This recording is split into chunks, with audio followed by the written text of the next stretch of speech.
हमारा न्यूज़ सब अच्छा करे। और आज के इस दिन पर हम यहाँ जंतर मंतर पर हैं। सबसे पहले तो मेरी संवेदनाएं पहलगाम में जो हादसा हुआ है, जो बहुत ही दुखद और जैसे कहते हैं क्रूर हादसा हुआ है, उन सब के परिवार वालों को महारानी भगवती सांत्वना दे, उनको आशीर्वाद दे कि उन्हें इस दुख से लड़ने की ताकत मिले। और क्योंकि जिसका बच्चा चला जाता है, जिसके परिवार से कोई चला जाता है, उसका परिवार पूरा बिखर जाता है। और सरकार को ये चाहिए कि उन्हें मदद दे, उनकी आत्मा को वो शांति दे जो वो चाहते हैं, क्योंकि बदला मतलब बदला होना चाहिए। ये सब उनको मिले और आने वाले समय के अंदर ऐसी घटनाएं ना हो और हमारी लापरवाहियाँ कभी भी ना हो और हमारे बच्चे हमेशा स्वस्थ रहें। अब मैं वापस आता हूँ यहाँ पर जंतर मंतर में। हम यहाँ पर आए हैं, यहाँ हम आए हैं, मैं बहुत टाइम से इसके ऊपर बात करता रहा हूँ। 3 दिसंबर 2024 की बात है कि जब मेरा बच्चा, मेरा बेटा, मेरा हर्ष मेरा बेटा जो DLF मोती नगर से गया और उसके बाद वो कॉलेज गया शारदा यूनिवर्सिटी, और शारदा यूनिवर्सिटी नोएडा के अंदर वो पहुंचा। उसके बाद वो मुझे मिला रात को 10:30 बजे मृत अवस्था के अंदर कार के अंदर, और इतनी संदिग्ध मृत्यु में मिला है कि जिसको मैं बयान नहीं कर सकता। दर्द है, केवल दर्द है। यहाँ मैं सरकार से कोई लड़ने के लिए नहीं आया, मैं किसी से कुछ कहने के लिए नहीं आया, क्योंकि ना मेरी लड़ाई किसी धर्म से है, ना मेरी लड़ाई किसी सरकार से है, ना मेरी लड़ाई किसी व्यक्ति से है। मेरी लड़ाई, मेरी जान केवल और केवल दर्द से है। और इस दर्द से मैं नहीं पता नहीं कितने लोग लड़ रहे हैं, और बस इस दर्द से लड़ रहा हूँ, बस इस दर्द को हराना चाहता हूँ। और इस न्याय व्यवस्था से, इस योगी सरकार से, इस दिल्ली सरकार से, इस भारत सरकार से और अपनी न्याय प्रणाली से इतनी सी डिमांड करता हूँ कि केवल और केवल आप मेरे बच्चे की ना इन्वेस्टिगेशन सही तरीके से करवा लीजिए। आप इन्वेस्टिगेशन करवा देंगे, बाकी सब कुछ दूध का दूध और पानी का पानी हो जाएगा। कौन बचा रहे हैं, कौन से पुलिस वाले गड़बड़ कर रहे हैं, कौन से लोग बीच के अंदर आ रहे हैं, इन सब की अगर एक अच्छे तरीके से इन्वेस्टिगेशन हो जाएगी तो बहुत सारे करप्ट लोग इसके अंदर पकड़े जाएंगे। बहुत गंद जो जिन्होंने किया है, जो बच्चों को ऐसे ही खा रहे हैं। मैं अभी भी बीच में बोल रहा था कि अब बूढ़े नहीं मरते, मैंने बूढ़ों को मरते हुए नहीं देखा। आजकल जवान बच्चे जा रहे हैं, किसी को बता देते क्या हो गया, किसी को बता देते क्या हो गया। लेकिन मेरे बच्चे के साथ साजिश हुई है, और मतलब साजिश हुई है। 6 फुट का मेरा बच्चा था, सामने से औकात नहीं है किसी को कि कोई उसे हाथ भी लगा जाएगा। दोबारा से कहता हूँ, अगर आप उसे देखें, अगर 10 लोग भी सामने हो तो एक एक करके नहीं, इकट्ठे के अंदर ही वो जमीन के ऊपर उनकी नाक रगड़ देता। बट उसके साथ जो साजिश हुई है वो किसी भी बच्चे के साथ ना हो, किसी के साथ भी ना हो।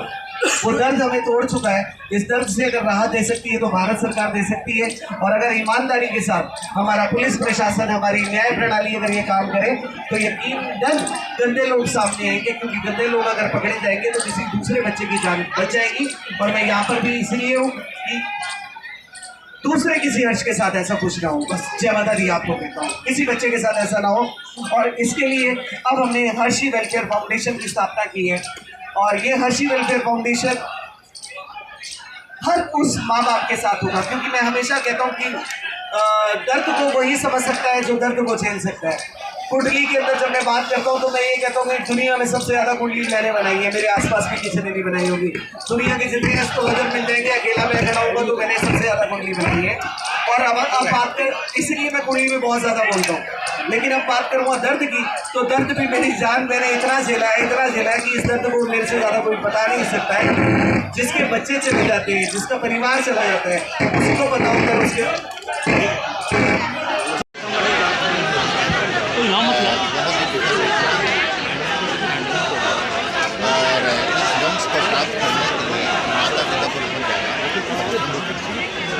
एक वंश की प्राप्ति के लिए आपने देखा होगा हमारी माताएं बनाई हैं।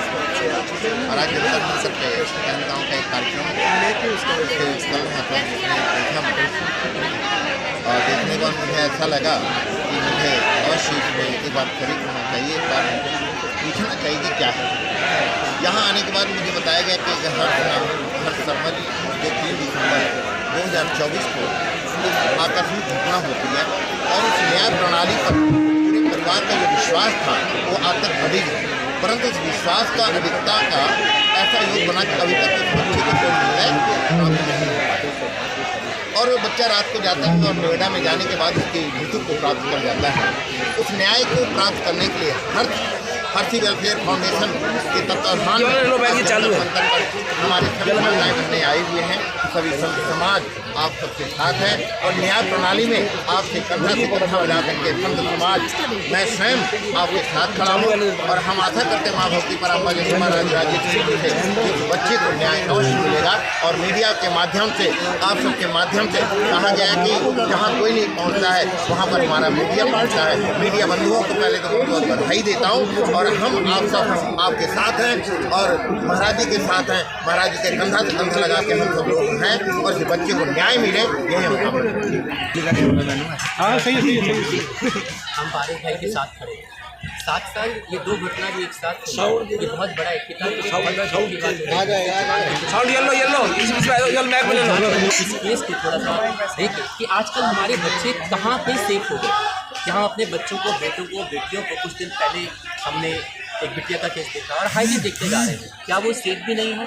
अगर हमारा भारत देश राम राज्य की तरफ बढ़ रहा है तो राम राज्य में सुरक्षा कहाँ रह गई हमारे बच्चों की? तो न्याय प्रणाली से विनती है, हाथ जोड़ के रिक्वेस्ट है हम सब की संत समाज की, पारस भाई के पिता की तरफ से, भाइयों की तरफ से कि इस केस को थोड़ा सा ध्यान दे के सुलझाया जाए। साथ ही साथ जो ये अभी दुर्घटना भी हुई, हम सबको अपनी सुरक्षा न्याय प्रणाली पे अपने देश के प्रधानमंत्री मोदी से संपूर्ण विश्वास है कि हम सब के ऊपर एक सुरक्षा का कवच जो होना चाहिए एक राजा का, एक राजा के रूप में, वो वैसे का वैसा बने।